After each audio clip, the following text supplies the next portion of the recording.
شکریہ۔ بسم اللہ الرحمن الرحیم، الحمدللہ رب العالمین والصلاة والسلام علی سید الانبیاء والمرسلین۔ معزز و مکرم ناظرین، الحمدللہ آج کی اس نشست میں سورۃ المؤمنون کی تکمیل کی گئی ہے اور اس کے ساتھ ساتھ سورۃ النور کی تلاوت کا آغاز کیا گیا ہے۔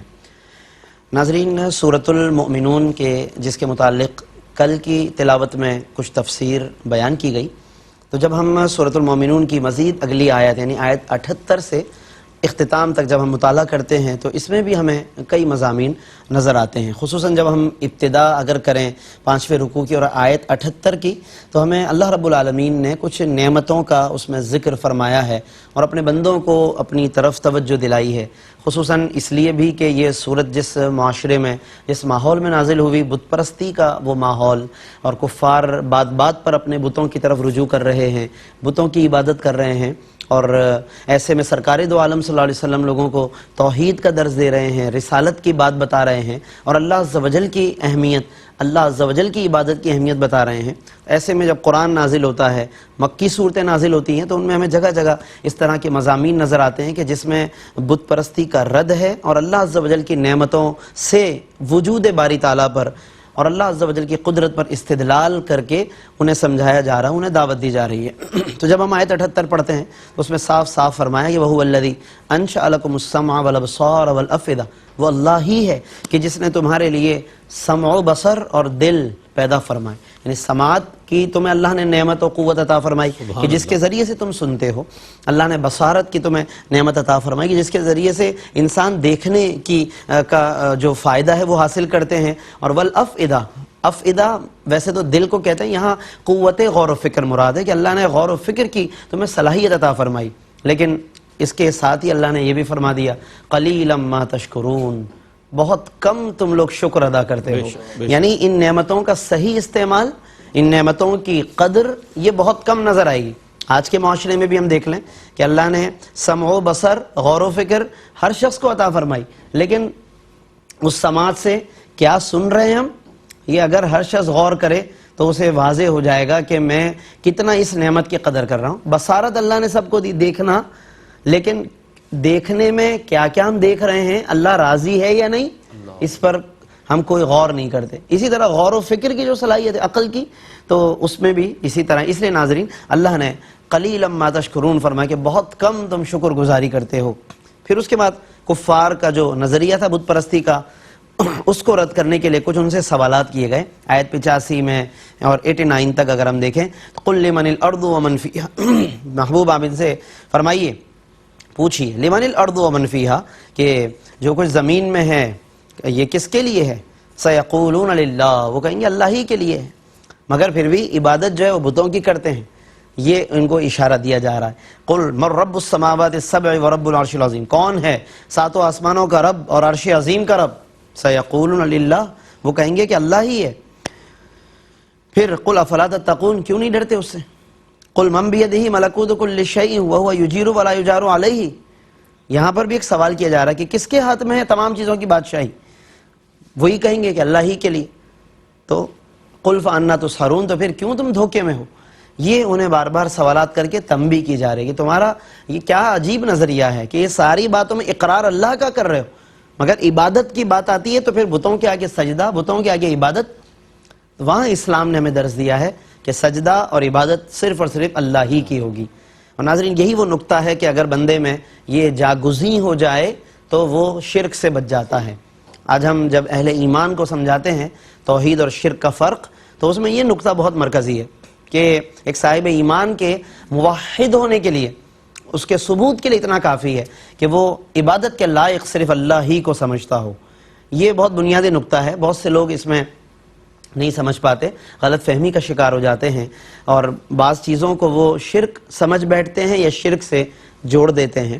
تو آسان یہ ہے کہ اگر اس بندے کے دل میں عبادت کا تصور کلیئر ہے کہ وہ معبود صرف اللہ کو جانتا ہے، باقی اگر وہ کسی کی تعظیم کر رہا ہے، کسی پیغمبر کی، کسی نبی کی، اللہ کے نیک بندوں میں سے کسی کی، تو وہ صرف تعظیم کر رہا ہے، انہیں معبود اگر وہ نہیں سمجھتا، عبادت کے لائق نہیں سمجھتا انہیں، اور عبادت صرف اللہ ہی کی کرتا ہے اور عبادت کے لائق وہ صرف اللہ عز و جل کو جانتا ہے، ناظرین اس میں کوئی شرک کی بات پھر نہیں ہے. اس بندے کے بارے میں پھر شرک کا کوئی خدشہ رکھنا, کوئی خدا نخواستہ شرک کی بات کرنا اس کے بارے میں, تو یہ پھر غلط کہلائے گا اور یہ زیادتی کہلائے گی. تو اس لیے ہمیں اس نظریے کو بھی کلیئر کرنا چاہیے کہ بنیاد اس کے اندر جس کی وجہ سے عبادت اور شرک میں یا توحید اور شرک میں فرق ہوتا ہے وہ عبادت کی بنیاد پر ہوتا ہے, اور معبود حقیقی ہم کس کو سمجھ رہے ہیں, اور عبادت صرف اور صرف اللہ ہی کے آگے. باقی کسی کے آگے عبادت, کسی کے آگے سجدہ کرنا, یہ اسلام میں اس کو منع فرما دیا گیا. حتیٰ کہ کوئی کتنا ہی معزز و مکرم کیوں نہ ہو, اس کے آگے سجدہ تعظیمی کی بھی اسلام میں اجازت نہیں. سجدہ عبادت تو بہت دور کی بات ہے. یہ اہل اسلام کا عقیدہ ہے, اور سب کو یہ جاننا سمجھنا سیکھنا چاہیے کہ سجدہ تعظیمی بھی کسی کے آگے, اللہ کے سوا کسی کے آگے نہ کریں, نہیں کر سکتے کسی کے آگے, یہاں تک کہ کسی قبر کے آگے, کسی بزرگ کے آگے. اسلام میں اس کو منع فرما دیا گیا. یعنی ایون نبی صلی اللہ علیہ وسلم سے زیادہ مخلوق میں حضور سے بڑھ کر قابل تعظیم کون ہوگا؟ لیکن جب صحابہ نے عرض کیا یا رسول اللہ کیا ہم آپ کو سجدہ کریں؟ سرکار نے فرما دیا نہیں, فرمایا نہیں, سجدہ مجھے نہیں کر سکتے. پوری حدیث پھر آگے بیان فرمائی. تو سجدہ صرف اور صرف اللہ ہی کے لیے, چاہے وہ عبادت کا سجدہ ہو یا تعظیم کا سجدہ ہو. ناظرین اس کے علاوہ اس صورت میں اللہ رب العالمین نے اس حسرت کو بھی بیان کیا ہے کہ جو موت کے آنے کے وقت انسان کو لاحق ہوگی, یا اس وقت کے جب میدان محشر کے لیے اٹھایا جائے گا اسے, جب اسے حسرت لاحق ہوگی کیا کہے گا؟ حتی اذا جاء احدہم الموت, جب اسے موت آئے گی قال رب ارجعون, تو کہیں گے کہ ہمیں واپس لوٹا دو, اے پروردگار ہمیں واپس لوٹا دے. لعلی اعمل صالحا, تاکہ میں کوئی نیک عمل کر لوں. یہ ویسے تو کفار کے لیے یہ بات فرمائی ہے, لیکن میں اکثر کہا کرتا ہوں کہ جو آیتیں کفار کے لیے نازل ہوئی ہیں تو ہم اہل ایمان کو تلاوت کا حکم ہے نا, تاکہ ہم غور کریں کہ یہ بات ہے تو کافر کے لیے, مگر بعض اوقات طرز عمل ہمارا بھی وہی ہے کہ کل کو ہمیں بھی کوئی حسرت ہو رہی ہوگی کہ کاش کے فلاں لمحے کی میں نے قدر کر لی ہوتی, کاش کے فلاں وقت کی میں نے قدر کر لی ہوتی, اور میں کوئی نیک عمل کر لیتا, کاش کہ اب لوٹا دیا جاؤں, کاش کہ اب وقت مل جائے. پھر کہاں وقت ہے, پھر کہاں لوٹایا جائے گا. تو ہمیں اس حوالے سے ضرور غور کرنا چاہیے. پھر آگے یہ کہ قیامت کے دن رشتہ داری کام نہیں آئے گی. فَإِذَا نُفِخَ فِي الصُّورِ فَلَا أَنْسَابَ بَيْنَهُمْ, آیت نمبر 101 سورۃ المومنون. فرمایا کوئی رشتہ داری بھی کام نہیں آئے گی. تو یہ سب باتیں ناظرین اس میں بہت ہی عمدہ انداز سے اللہ رب العالمین نے بیان فرمائی ہیں. پھر وہی کہ دو گروہوں کا ذکر فرمایا کہ جن کا میزان عمل بھاری ہوگا, اچھے اعمال کیے ہوں گے. ایک وہ کہ جن کا میزان عمل ہلکا ثابت ہوگا, کچھ نہیں کیا عمل میں ہلکے, یعنی ویسے بڑی ٹیپ ٹاپ شاید مل جائے دنیا میں اور عیاشی وغیرہ سب کچھ زیب و زینت, لیکن عمل میں ہلکے. تو اصل ہلکا اور وزنی, یہ اس حوالے سے ہمیں غور کرنا چاہیے. اور اس کے بعد وہ لوگ بھی پھر کہیں گے کہ کاش کہ ہمیں دوبارہ لوٹا دیا جائے, جو ہلکے ثابت ہوں گے. اللہ فرمائے گا قال اخسؤوا فیہا, اسی میں پڑے رہو جہنم میں پھٹکارے ہوئے ہو کر, ولا تکلمون, اور آج مجھ سے بات مت کرو. جب بات کرنے کی اجازت تھی تب بات نہیں کی اللہ سے, جب دعا نہیں کی, جب ایمان نہیں لائے, اور آج اب یعنی اللہ سے درخواستیں کر رہے ہیں, فرمایا بات نہیں کرو مجھ سے. یہ کیسی ناراضگی کا انداز ہے یہ. اللہ اس وقت سے بچائے, اور ہمیں پناہ طلب کرنی چاہیے اور ایمان پر استقامت کی دعا کرنی چاہیے. ناظرین پھر اس میں اور بھی مضامین ہیں, لیکن میں اختصاراً سورۃ النور کے بارے میں عرض کرتا چلوں. مدنی صورت ہے, بہت مشہور قرآن مجید کی صورت ہے سورۃ النور, جس میں اللہ نے معاشرے کو ڈسکس کیا, معاشرتی اخلاقیات کو بیان کیا, اور اسلامی جو پردے کا تصور ہے, حیا کا تصور ہے, چادر اور چار دیواری کا جو تصور ہے ناظرین, اس کو اللہ نے بیان فرمایا. مدنی صورت ہے, 64 آیتیں ہیں, 9 رکوع پر مشتمل, جن میں سے آج 2 رکوع کی تلاوت کی گئی ہے. اور اس میں ابتداءً اگر ہم دیکھیں تو حدود اللہ بیان کی گئی. اگر کوئی خدا نخواستہ بدکاری کرتا ہے, زنا کرتا ہے, تو اس کی سزا بیان کی گئی 100 کوڑے. اور بعض روایتوں میں یا وہ آیتیں کہ جن کی تلاوت منسوخ ہو گئی لیکن حکم منسوخ نہیں ہوا, ان میں شادی شدہ کے بارے میں بتا دیا, اگر وہ زنا کرنے والا شادی شدہ ہو تو رجم کیا جائے گا پتھروں کے ذریعے سے. تو وہ بھی سزائیں ہیں, سزاؤں کا حصہ ہے. اور کوئی سزا جو اللہ کی مقرر کردہ سزائیں, وہ جب نافذ کی جائیں تو ناظرین ایک بہت ہی بنیادی بات فرمائی کہ وَلَا تَأْخُذْكُمْ بِهِمَا رَأْفَةٌ فِي دِينِ اللَّهِ, اللہ کے دین کو نافذ کرنے میں کوئی مہربانی, کوئی رحم دلی تمہیں نہ پکڑ لے. یعنی تم زیادہ مہربان بننے کی کوشش نہ کرو کہ بھائی معاف کر دو اسے, بیچارے کا ہاتھ کاٹ دیا جائے گا, اس چور کا معاف کر دو. وَلَا تَأْخُذْكُمْ بِهِمَا رَأْفَةٌ, کوئی مہربانی تمہیں نہ پکڑے, نہ گرفت میں لے. اور یہاں تک فرما دیا گیا وَلْيَشْهَدْ عَذَابَهُمَا طَائِفَةٌ مِّنَ الْمُؤْمِنِينَ, اہل ایمان کا گروہ سزا کو دیکھے. یہ بھی بہت اہم بات ہے ناظرین.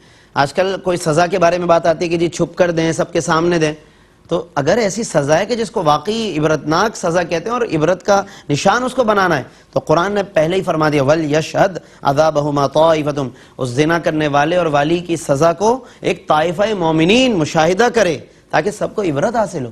اسی طرح معاشرے سے جرائم کا خاتمہ ہوگا.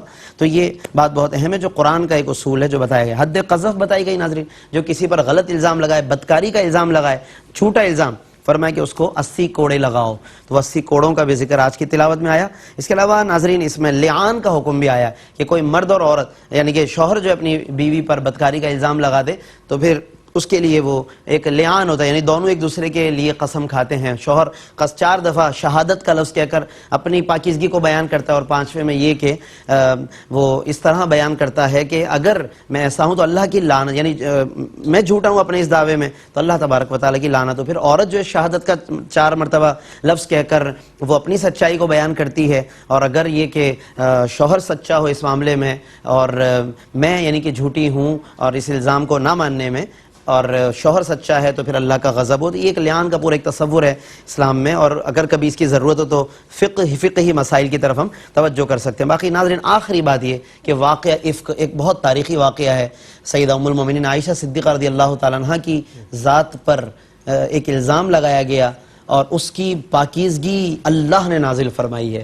اس کی تشریح انشاءاللہ آگے آ رہی ہے ناظرین، کیونکہ سورۃ النور کا سلسلہ جاری ہے، لیکن چونکہ ڈیٹیل موضوع ہے انشاءاللہ اس کو ہم آگے بیان کریں گے. اللہ تبارک و تعالی ہم سب کو ان تمام آیات بینات کا مطالعہ کرنے، ان میں غور کرنے اور اس کو سمجھنے کی توفیق عطا فرمائے. آمین. وآخر دعوانا الحمدللہ رب العالمین.